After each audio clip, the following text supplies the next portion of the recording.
Сложной остается ситуация с коронавирусной инфекцией в Якутии. Об этом нам рассказали на брифинге оперативного штаба региона. А подробнее о заболевших прямо сейчас. Добрый день, уважаемые жители Республики Саха-Якутия. Текущая санитарно-эпидемиологическая ситуация в республике остается напряженной. Мы находимся в режиме повышенной готовности в соответствии с указом главы Республики Саха-Якутия. За последние сутки выявлено 155 новых случаев коронавирусной инфекции. При этом в городе Якутске количество случаев 91.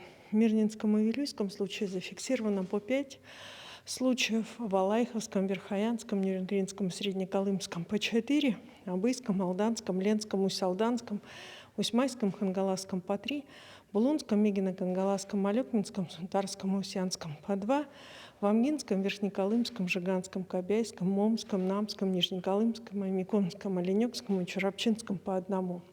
Необходимо обратить внимание, что на настоящий момент медики призывают всех тех, кто осуществил вакцинацию менее 6 месяцев назад, соответственно, пройти ревакцинацию. Для этого медицинские организации на настоящий момент готовы.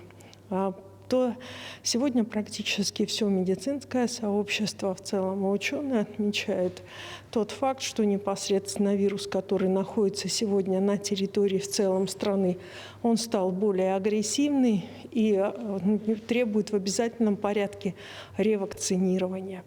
В связи с этим приглашаем наши учреждения здравоохранения для ревакцинации, а также приглашаем подать заявки тех, кто уже, медицинские организации осуществляют выезд, тех, кто уже непосредственно у нас провакцинировался в январе-феврале месяце.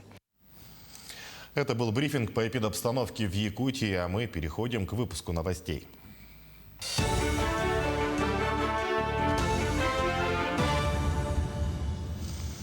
Вы смотрите новости в прямом эфире. В студии Сергей Михедов. Здравствуйте. Коротко о главных темах.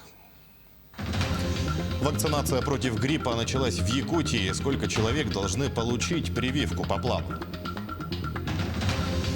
Снова усложняется лесопожарная обстановка на территории республики. Сколько очагов зафиксировано?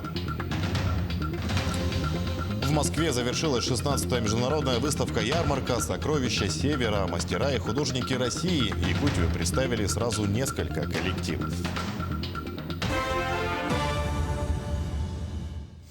Вакцинация против гриппа началась в Якутии. Она проводится ежегодно в осенний сезон перед выраженным подъемом и пиком заболеваемости. По сообщению регионального Роспотребнадзора, в республике против гриппа по плану должны вакцинироваться 580 тысяч человек. Это 60% от всего населения региона. Из них 217 тысяч – это дети. В регион уже поступило 165 тысяч доз вакцины против гриппа. Из них 52 тысячи предназначены для детского населения. Вакцину против гриппа ставят как в школах и дошкольных учреждениях, так и в поликлиниках. В детской службе при поликлинике номер 1 столицы в этом году планируют привить более 20 тысяч детей от 6 месяцев и до 18 лет. Начали вакцинировать с 6 сентября. На сегодня противогриппозную вакцину получили более 1500 детишек. Вакцинация против гриппа входит в национальный календарь профилактических прививок, и для населения она проводится бесплатно. Как называется? Сегодня мы работаем с вакциной Ультрикс Квадри. Это вакцина 6-месячного возраста, абсолютно безопасна для детей. С 6-месячного возраста до 3 лет она проводится двукратно в половинной дозе. Сначала дозу и через 4 недели вторую половиночку дозы.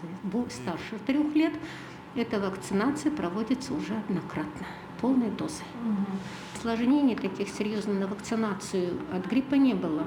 Имеет право ребенок повышения температуры до 38 и выше чуть-чуть градусов на вакцинацию против гриппа.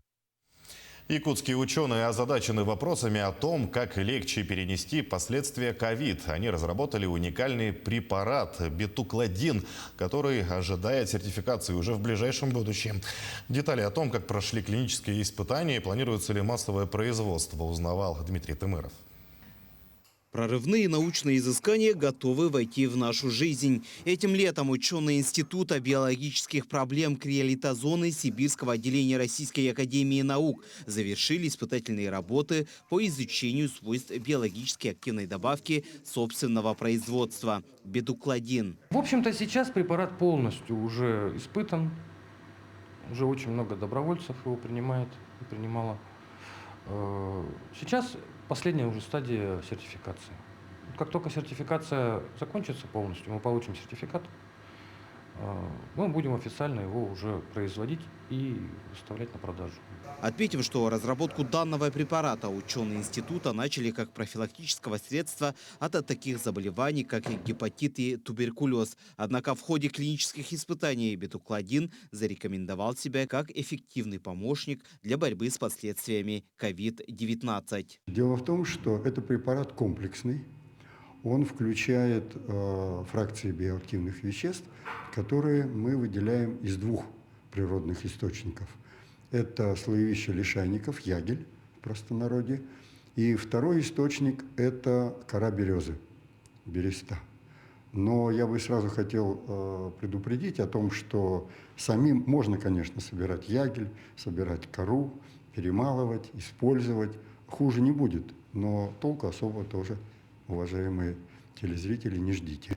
Потому что речь идет о том, что эти два сырьевых источника подвергаются достаточно глубокой биотехнологической переработке. Свойствами этого чудо-препарата ученые поделились с коллегами по всему миру. И интерес к продукту вырос в разы. Ведь исследования показали, что люди, употребляющие данный БАД, намного легче переносят протекание коронавируса. Он также помогает организму восстановиться уже после болезни. Опять же, он не лечит ковид, я сразу скажу. Это не лекарство, это биологически активная добавка. И при приеме его во время ковида он ослабляет вот эти все нехорошие последствия ковида, там густая кровь, различные вот эти вот аутоиммунные процессы. Вот это вот все он ослабляет. И, естественно, человек лучше, быстрее выздоравливает, лучше себя чувствует, не страдает, в реанимацию не попадает. В 2018 году авторы бетукладина получили на свой препарат патент. Сегодня этот продукт считается полностью изготовленным в Якутии. После получения сертификата, по плану уже в октябре этого года, ученые будут готовы к продаже и полному сопровождению продукта, если предприниматели решатся на массовое его производство. Дмитрий Тымыров, Джулстан Иннокентьев, Якутск. Сложной остается лесопожарная обстановка на территории республики. Действует 63 очага. Огнем охвачено более 465 тысяч гектаров. Об этом в ходе брифинга оперштаба сообщил первый зампред правительства республики Дмитрий Садовников. За последние сутки удалось локализовать 2 очага, 6 ликвидировано, еще 10 обнаружено. На данный момент тушат 13 пожаров. Для тушения лесных пожаров привлекались воздушные судна. В виде вертолетов выполнено 5 вылетов. Также совершено 40 сбросов и слито 120 тонн воды. Работа по тушению пожаров проводится в 8 районах. Это Татинский, Усьмайский, Чураптинский, Усалданский, Горный, Вилюйский, Нюрбинский и Намский. Приближенных и угрожающих населенным пунктам пожаров нет. В Горном районе для огнеборцев и волонтеров, участвовавших в ликвидации лесных пожаров, провели торжественную церемонию чествования. В центре села Бердигистяк в сквере Эйе добровольцев поздравили глава района Никита Андреев, генеральный директор ГАУ «Якутлесресурс» Жуластан Хон. Никита Викторович отметил, что на ликвидацию лесных пожаров вышел практически весь район. Он поблагодарил всех за самоотверженность, героизм и патриотизм, которые проявили в борьбе со стихией. Самых активных огнеборцев и волонтеров отметили благодарственными письмами, грамотами и памятными сувенирами. В этом году у нас выдался непростое лето, были большие пожары, поэтому вот сегодня награждаем наших граждан. И получается, в селе Бердигистяк награды получат свыше 50 человек. И также работали волонтеры. Волонтеры самоотверженно трудились по доставке продуктов питания, по разборке гуманитарной помощи, направляемой в селе Бескёль. И где-то вот 50 волонтеров мы будем сегодня награждать в селе Бердигистяк. В Москве работала 16-я международная выставка-ярмарка «Сокровища Севера. Мастера и художники России-2021». Якутию представили сразу несколько коллективов. Это и мастерицы по шитью, и ювелиры, и представители коренных малочисленных народов Севера. Мероприятие прошло сразу на нескольких площадках. Самые главные павильоны посетила наш корреспондент в столице Айсана Бурнашова. Целая Северная улица раскинулась сегодня в парке Сокольники. Юрты, яранги, чумы, привезенные из разных регионов страны, выстроились в один красивый ряд. Якутия представила сразу 2 северных жилища. И здесь на входе гостей встречают вот такие меховые изделия, а внутри хозяйка дома угощает национальными блюдами. Здравствуйте! Здорово! Мое самое любимое блюдо – это оленей язык. Ну, ее, конечно, все любят. Это старые забытые традиции называется. Угу.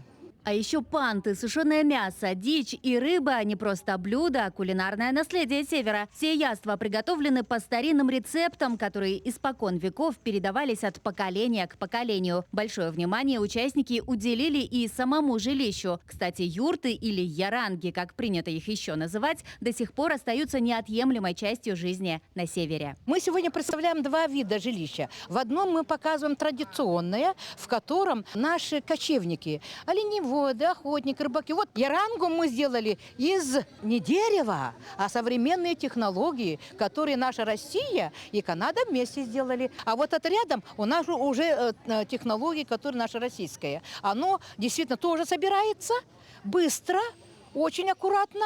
Север не только про быт, но и красоту. Эстетика национальной одежды народов Арктики презентована в соседнем павильоне. Эвены, эвенки, ненцы, якуты – каждый постарался привести свой лучший комплект. Например, Анна Николаевна Семенова показала традиционное якутское пальто, вышитое вручную. У мастерицы каждый узор хранит вековую историю, каждый шов имеет сакральное значение. Передняя часть пальто украшена оберегами Бесхарах. По преданию предков, пальто рассказывает об истории народа или конкретной семьи. Это не просто стильная вставка из металла, а целый рассказ о богатстве рода, об их детях и внуках. «Сокровища Севера» не просто выставка, но и конкурс. Каждую экспозицию, блюдо или костюм будет оценивать независимое жюри. Результаты станут известны уже в это воскресенье. Все участники, конечно, надеются завоевать призовые места, но рассказать о традициях народа и передать эти знания будущим поколениям для них важнее всего.